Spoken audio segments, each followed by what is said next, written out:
If you go back to the dawn of humankind, you'll see that we've always exchanged value. It's intrinsic to our very nature, right? We trade. It's in our blood. Now, at first, when we initially started doing this, we did it hard asset for hard asset, immediately and up front. So I have 2 camels I don't really like, but I like your parcel of land. What if I give them to you for that bit of parcel? Okay. Eventually, humans being humans, we found a more efficient way to exchange that value. Gold. Now, there's a larger benefit to this aside from the convenience factor, the fact that gold is easier to transport than many goods. And that is that we are now in a situation where we no longer had to provide labor for somebody for a day, and then they immediately had to return and repay you via food, or housing for the night, or in clothing, or whatever. You didn't have to trade that hard asset for hard asset up front. You could save for another day. You could do the labor, and then come to an agreement on what the value of that labor is, and then you could be paid in something that everybody agreed was representative of that fact. And because gold has that value, and it was mutually agreed upon by everyone, you could now store an abstract representation of value itself, and then use it for later however you saw fit, which, when you think about it, is pretty wild in and of itself. But we're innovative creatures, and as progress demanded new solutions, we met them. Over thousands of years, we went from direct trades to gold helping to facilitate those trades, to paper money, and now finally to a system that's primarily ones and zeros. Ask yourself what that tells us about our idea of money, because it tells me that it's fluid, that it evolves over time. And it would be absolutely naive to assume we're just going to stop here, that we're going to flip a switch and freeze time now, in this moment, and that's the end of it. We live in a global world. The internet has connected people like never before. Everything that existed pre-World Wide Web has either been forced to adapt, change, or die in its wake. And our monetary system is no different.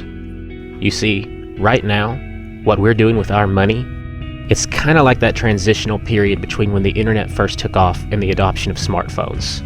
It's this hodgepodge of messy framework gluing together the old with the new, like how we once had dedicated MP3 players just for our music, or clunky DVRs to record TV shows before streaming became widespread, or even how we had to sit at the computer and dial up just to browse the net. But time, it proved all of those things to be nothing more than a transitional band-aid as we went into this new world. In 2010, a massive earthquake rocked Haiti.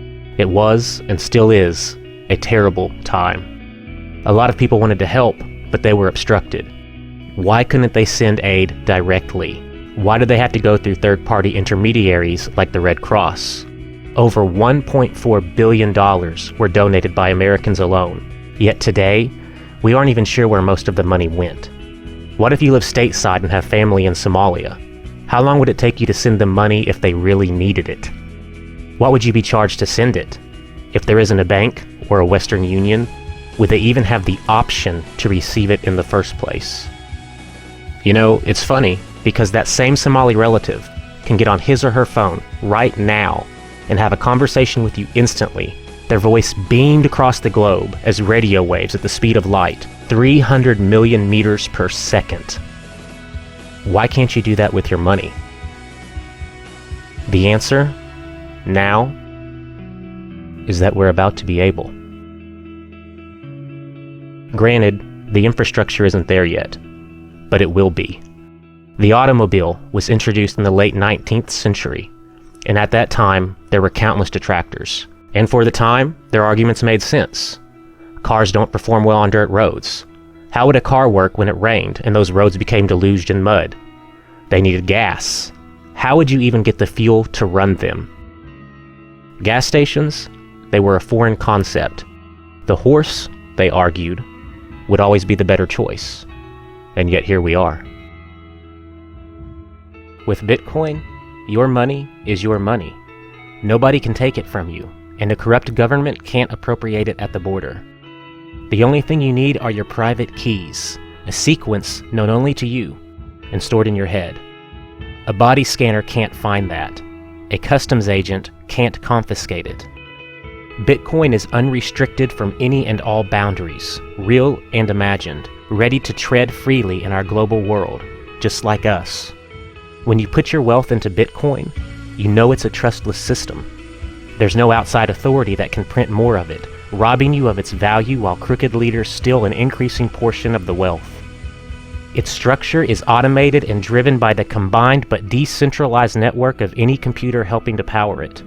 It runs on math, not the whim of any man. It's infinitely secure, unbreakable. There are still people that just don't get it. They just see this big dollar number attached to something like Bitcoin, and they think that's too expensive. They see it as nothing more than these gold coins with the little B symbol on it, and wonder why people are trying to grab them up. It's because it doesn't work like that. Bitcoin isn't pieces of anything. It's infinitely divisible. You see, you're looking at it wrong. Because Bitcoin, it's a container designed to hold.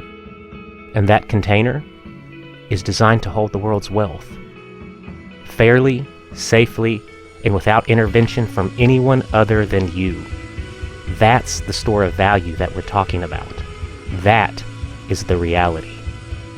As humans, we tend to lose the big picture for the small stuff. They call it not being able to see the forest for the trees, and it's happening now with many of us today. But there are a few here that, well, they already get it. They know. This is an inevitability. The next commercial and industrial revolution is upon us. Be ready.